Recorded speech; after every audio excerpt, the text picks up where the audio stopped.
Namaskaram to all viewers of Jyotirmarg. Dear viewers, our last episode had ended with King Dhrutarashtra summoning Bhishma, Drona and Vidura to discuss about the future course of action regarding the Pandavas. Bhishma, after a very long speech, summed up saying that the Pandavas had equal rights on the kingdom. So now it should be divided equally between the Pandavas and the Kauravas. Drona reconfirmed Bhishma's views and also went into details of sending messengers to the Panchala king Drupada and the Pandavas with gifts and then inviting them to Hastinapur. Guru Drona also said that they should be welcomed with a lot of love and respect. Later on, at an appropriate time, they should be informed about the decision to offer them half of the kingdom in a very convincing manner so that they will not be able to refuse that offer. At this point, Karna intervened and said that seeking the advice of Bhishma and Drona is of no use, as they have always been supporting the Pandavas. An angry Drona then replied that, notwithstanding all the strength and power of the Kauravas and their forces, if the Pandavas are intimidated, they will bring in total destruction, and no one will be able to stop them, and that nothing will be left behind. Thereafter, the wise Vidura spoke. Compared to the lengthy speeches of Bhishma and Drona, Vidura was very brief, but he made his point without leaving any doubts in the mind of King Dhrutarashtra. Vidura said that whichever way you look at it, the Pandavas have all the rights to inherit the kingdom from their father, late King Pandu. But on the advice of respected elders like Bhishma and Drona, they may accept to settle this even if they are given half of the kingdom. Even then, believe me and take my words for granted, said the wise Vidura. If you give them half of this kingdom, they may not attack or add Hastinapur, but the rest of Aryavartam will be conquered and ruled by them in the near future. If you give them nothing, then starting with Hastinapur, the whole of Aryavartam will be ruled by Emperor Yudhishthira and his 4 powerful brothers in the days to come.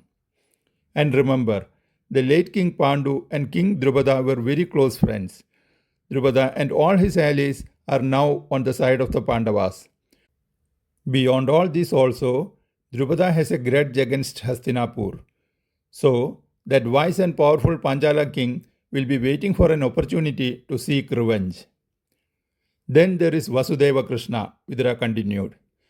Since the Pandavas uphold truth and dharma, Krishna, along with several kings who will follow him, will support the Pandavas. And then, do not forget this, wherever Krishna is, success will also be there and there only. O king, your son Duryodhan, his friend Karna, and his uncle Shakuni are all trekking the path of adharma.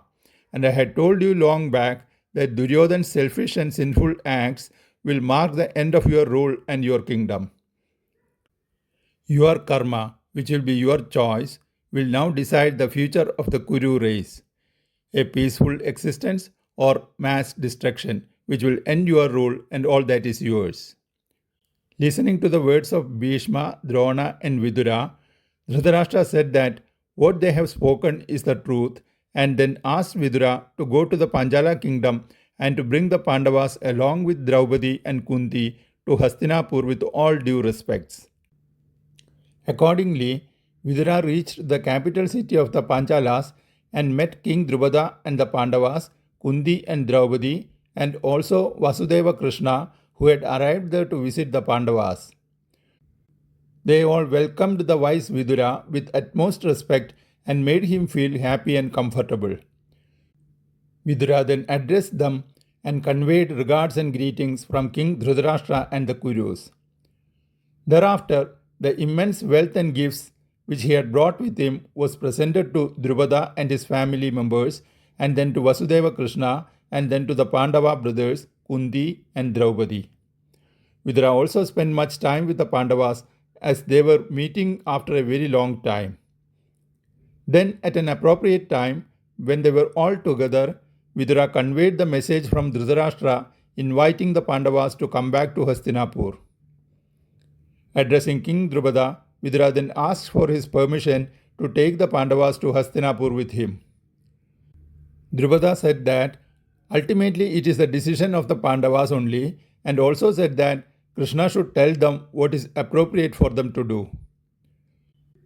Thereupon, Vasudeva Krishna said that the right thing to do for the Pandavas is to go to Hastinapur.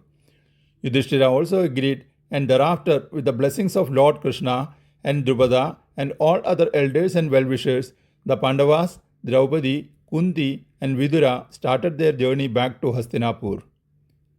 Dear viewers, here ends this episode of our summarized rendering of Rishi Vedavyasa's timeless epic Mahabharata.